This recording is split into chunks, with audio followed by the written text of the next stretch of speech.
Ayan po, nagtatalak na naman po itong si Larry Gadon, ano po, mga kabida. Ito, sa kanya hong latest na pahayag, nagsuggest po ito na mag-resign na lang po itong si Vice President Sara Duterte, ano po, na? Para may chance pa po itong si VP Sara na tumakbo bilang presidente po ng Pilipinas sa 2028, ano? Ang layunin po ni Gadon ay gusto ho niyang patunayan, mga kabida, kung tumakbo po itong si Sara Duterte bilang presidente po ng Pilipinas, na walang boto talaga itong mga Duterte, ano. Sinight pa niya yung 2016, no?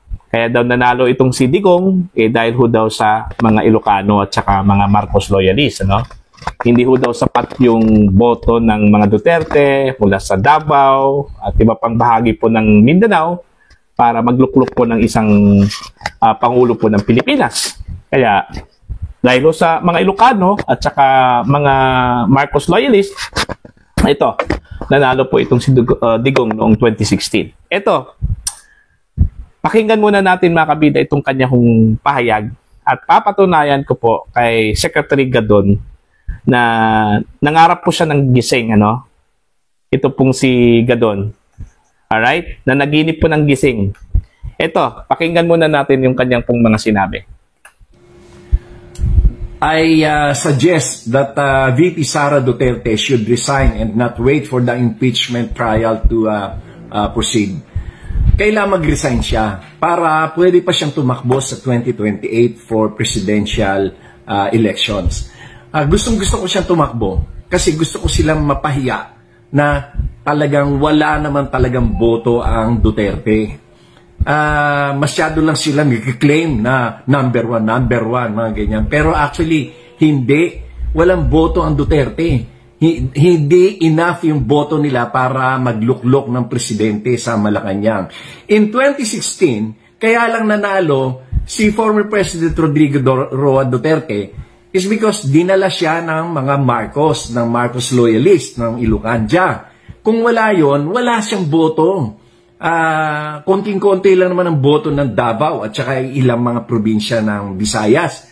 Pero hindi enough yun na makakapag-elect ng president. Bakit namin sinuportahan si Duterte noong 2016? Kasi no choice. Walang choice. Alam mo ang iboto si Marojas or si Binay or si Grace Poe. Mga dilawan yan. Noong mga time na yun, mga rabid yellows yan.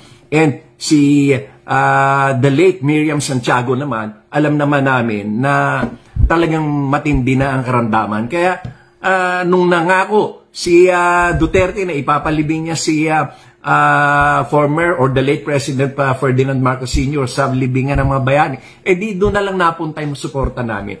No choice. Walang iba na pwedeng iboto. Ngayon, in 2021, nagpakondak ng survey ang Malacanang sa mga congressman. Nagpakondak sila ng mga internal survey sa mga distrito nila. At doon ay lumabas na ang number one na may malayong agwat sa percentage ay number one ay si BBM. At sumunod si Madam Leni Robredo. At ang pangatlo ay si Isko.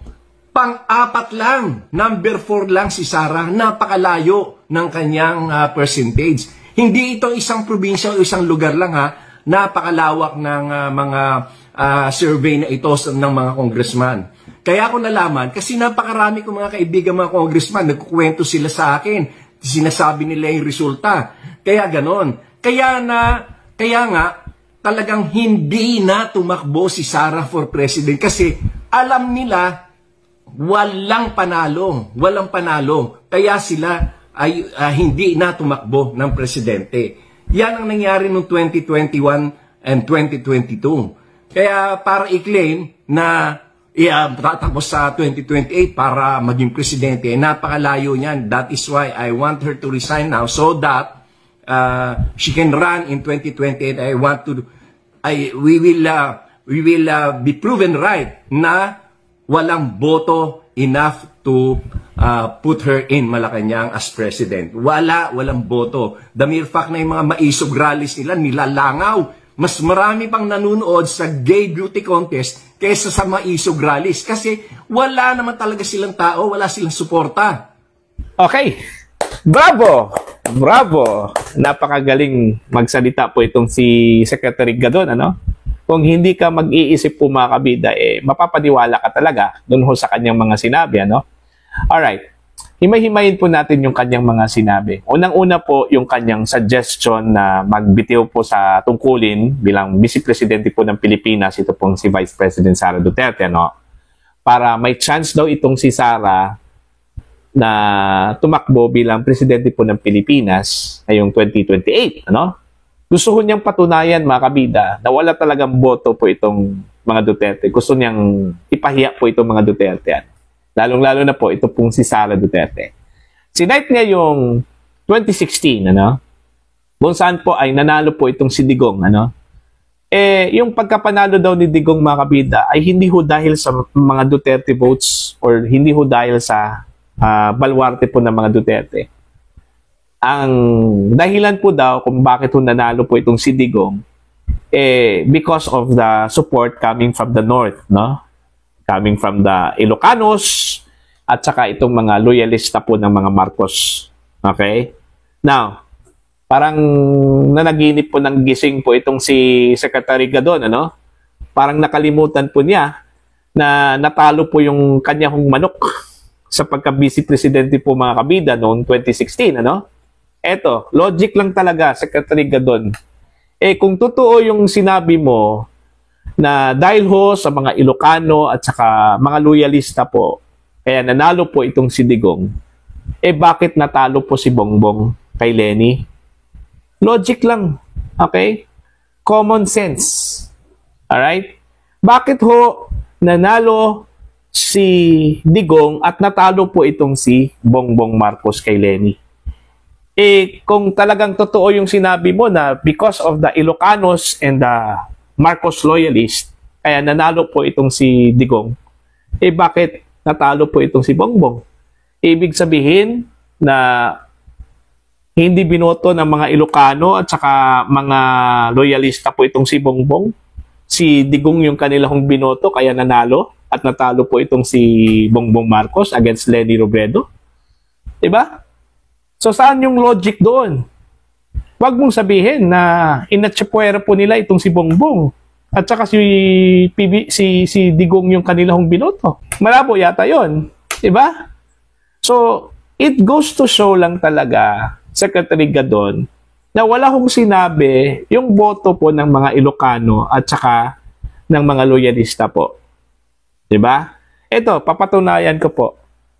Yung pag-amin po ni Senator Amy Marcos, hindi naman po lingid sa kalaman po ng karamihan, no? Na ito po ay widely published yung kanya kong sinabi, ano? Na inamin po niya na sila mismo ay nagsusumamo po kay Sara Duterte at sa mga Duterte noong 2021. Okay? Pumunta po sila ng Davao City dahil gusto nilang kunin yung support ng mga Duterte. Okay? Mismo si Amy Marcos, Secretary Gadon ang nagsabi niyan, no? Okay? Ang sabi po ni Amy, hindi ho nila kakayanin si Lenny Robredo kung sila-sila lang po. So, kailangan po nila ang tulong ng mga Duterte. Kaya nga, nung may arrangement na po, no? Na tatakbo bilang presidente po itong si Sara, tapos ito pong si Bongbong ay magba-vice po, no? Pero si Sara hindi ho siya interesado doon ho sa pagiging presidente po ng Pilipinas. Kaya nag-slide ito, ano? Naging vice president po ni PBBM, ano? At saka si BBM that time, siya yung kandidato sa pagkapangulo po ng Pilipinas. Yun yung totoo. Yun yung sinabi po ni Amy Marcos. At bakit kami maniniwala po sa inyo? Mismo yung kapatid na po ng Pangulo ang nagsabi niya, ano? Okay? Now, ito. Mayroon pang sinabi pa siya doon. Wala ho daw silang choice kung bakit si Digong yung kanilang sinuportahan. Dahil that time daw, ang mga kandidato bilang Pangulo is Lenny Robredo, si Jejo Marbinay, Grace po, Mar Rojas, perceived as yelohan daw ito no? mga nasa liberal side, ano? Kaya since si Gadon po ay isang loyalista po mga kabida, so ang kanya pong sinuportahan, ito pong si Digong. Kasi wala daw silang choice eh. 'Di ba? Tapos nangako daw itong si Digong na ipapalibing daw yung ama po ni PBBM o ni BBM, ano? Si dating Pangulong Ferdinand Edelin Marcos Sr., ano? Kaya yun, sinuportahan daw nila itong si Digong. Okay, ibibigay ko yan sa iyo. No, yung sinabi mo na wala silang choice, okay? Pero yung sinabi mo na dahil ho sa mga Ilocano at saka mga loyalista po ng mga Marcos, kaya nanalo po itong si Digong. I will disagree with that, no? Dahil ho, yun nga, common sense na lang at saka logic. Okay? Bakit natalo si Bongbong? Kung nanalo po itong si Digong dahil sa mga Ilocano at saka mga loyalista, bakit natalo po itong si Bongbong Marcos? Yun, logic lang yun. So, ibig sabihin, hindi ho sapat yung boto ng mga loyalista at saka ng mga Ilocano. Isa din sa mga factors kung bakit ho natalo si Bongbong kasi hindi ho siya dinala po ng mga Duterte. Kasi yung vice president po ng mga Duterte that time o ni Pangulong Duterte is si Alan Peter Cayetano, ano? Malaking factor kasi yon kung dinala po ito ng mga Duterte o dinala po ni Pangulong Duterte po itong si Bongbong that time. May posibilidad pa na manalo. Okay? 'Di ba? Hindi yung sinabi po ni Gadon na nang dahil po sa mga Ilocano at saka ng mga loyalista po ng mga Marcos kaya nanalo po itong si Digong. Okay? Yun yung magkaiba, no? Magkaiba. Hindi ko nga alam kung saan po humugot po ng impormasyon po itong si Gadon eh, ano? Kung po pwede lang pong ipatawag po ito sa TRICOM kasi nagkakalat po ng fake news. Sana ipapatawag po ito, ano? Kasi fake news yung sinabi niya eh. Na dahil po sa mga Ilocano at saka mga loyalista na kaya nanalo po itong si Digong. Pwede hong, hindi ko nga alam eh kung nag-iisip ba ito si Gadon sa kanyang mga sinabi. Kasi, pwede hong ibalik po sa kanya yun eh. Yun nga, yung kay Bongbong eh. Bakit natalo yun eh? Anong pwedeng isagot niya ni Gadon? Sasabihin po niya, dinaya? Yun ba yun? Di ba?